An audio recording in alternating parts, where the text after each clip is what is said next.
yaxshi bo'ladi. Bular jo'jalar uchun mana tagiga tushirib, mana yeyiladi.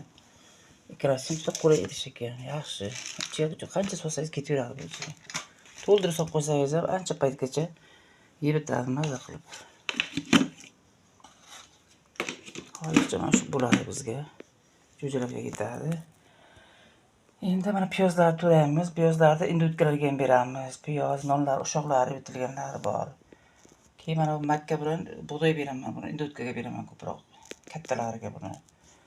Qalampirlar indutkalarga ham beraman. Mana vitamindan beraman. Mana vitamin ham juda ham yaxshi, tug'ishiga yordam beradi. Hozir indutkalarim quruq bo'lgan, 3-4 tasi yotibdi. G'ozim quruq bo'lgan. Bu g'ozga ham yaxshi, mana g'oz rasmi ham bor. G'ozning tuxumlarini ham ko'rdingiz, katta tuxumlari bor bezorining. Tvorogim juda yaxshi bo'ladi jo'jalarga, qatiq o'rinda beriladi degan. Lekin qatiqimiz ham bor. Men bular salqin joyga qo'yaman, tayyorlab.